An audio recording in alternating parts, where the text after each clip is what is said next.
سکھانے پڑھانے کی ضرورت نہیں ہوتی تھی۔ تو اب یہ سارے سلسلے دھیرے دھیرے کر کے ختم ہوتے جا رہے ہیں۔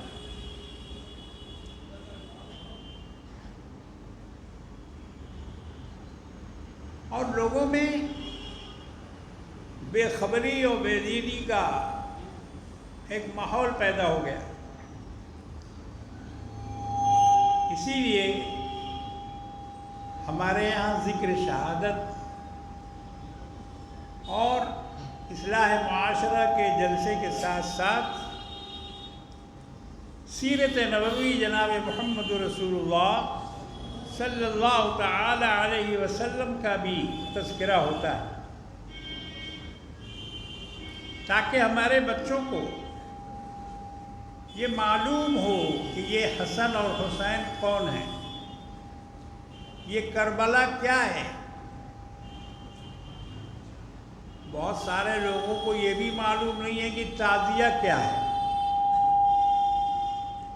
اگر ان سے پوچھو کہ بھئی یہ تعزیہ کیا ہے، یہ اتنا لمبا لمبا اٹھایا جا رہا ہے، کاندھے پہ لوگ لے کے چل رہے ہیں اور اس کے نیچے سے بچوں کو گزار رہے ہیں، منت ہوتی ہے، جو لڑکا برابر بیمار رہتا ہے وہ جلدی اچھا نہیں ہو رہا ہے تو جاہل لوگ اس کو تعزیہ کے نیچے سے گزارتے ہیں اور یہ سمجھ کے گزارتے ہیں کہ اس سے اچھا ہو جائے گا،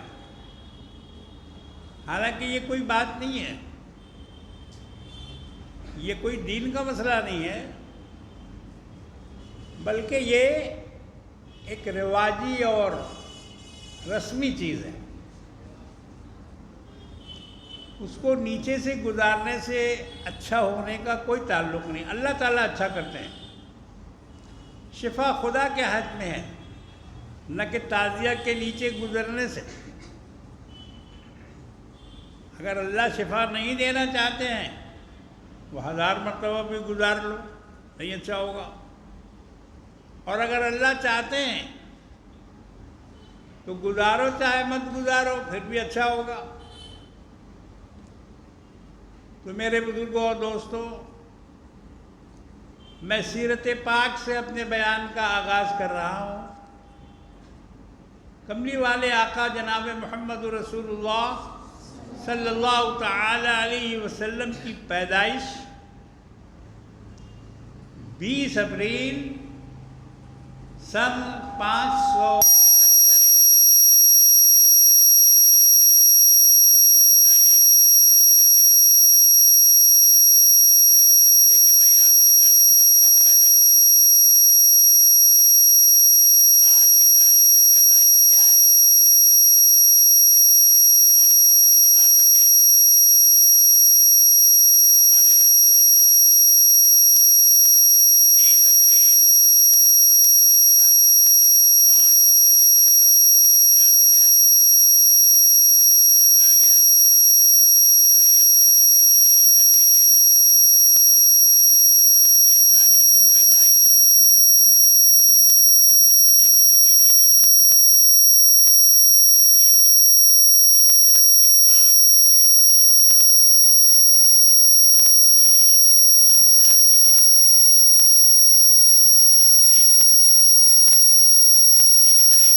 بات ہے۔ بہرکیف آقا مولا کا سارا کام مکے میں ہوا، بچپن گزرا، جوانی گزری، سارے مکے والوں نے دیکھا کہ عبداللہ کا بیٹا کتنا شریف ہے، اس کا بچپن کتنا اچھا ہے۔ بچپن میں بھی سرکار دو عالم صلی اللہ علیہ وسلم بلا وجہ کے کھیل کود میں نہیں رہتے تھے۔ ایک مرتبہ ایک لڑکا بولا چلو نا فلاں جگہ شادی ہونے والی ہے اور وہاں گیت غزل گایا جائے گا، ناچ کود ہوگا، چلو تماشا دیکھتے ہیں۔ اللہ کے رسول بچے تھے، چلے گئے بچے کے ساتھ۔ جب اس جگہ پہنچے تو تھوڑی دیر کے بعد آپ کو نیند آ گئی۔ اللہ نے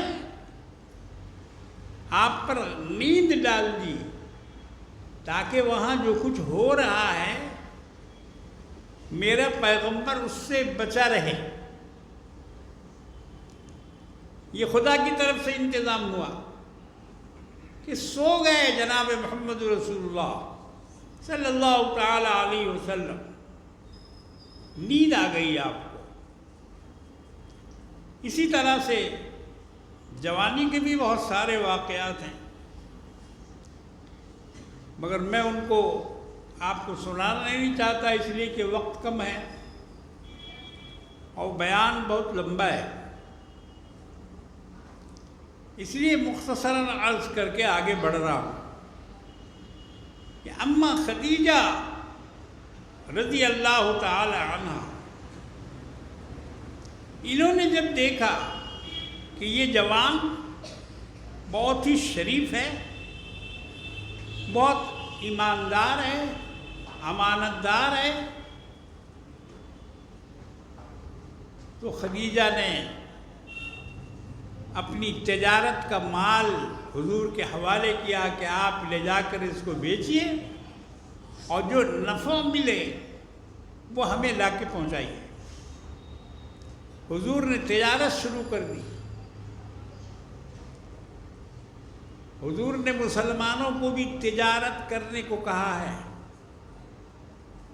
نوکری پسند نہیں تھی، دو کام پسند تھا۔ اللہ کے رسول کو دو کام کرنا پسند تھا اور اس کو اچھا سمجھتے تھے۔ ایک تو اپنے ہاتھوں کی کمائی، ہل چلانا، کدال تامنا، مٹی کاٹنا، پتھر توڑنا، گھر بنانا، جو بھی ہاتھ کا کام ہے اللہ کے رسول کو بہت پسند تھا۔ اور حضور فرماتے تھے کہ سب سے اچھی کمائی جو ہوتی ہے وہ ہاتھ کی کمائی ہے، سب سے بہتر کمائی ہاتھ کی کمائی ہے۔ لوگوں کی گردن پر سوار ہو جانا اور زبردستی ان کو مجبور کرنا کہ وہ آپ کو کھلائیں پلائیں اور آپ کا خرچہ اٹھائیں، ایسے بہت سارے لوگ ہیں نکمے ناکارے جو قوم کے اوپر بوجھ بنے ہوئے ہیں، بوجھ بنے ہوئے ہیں۔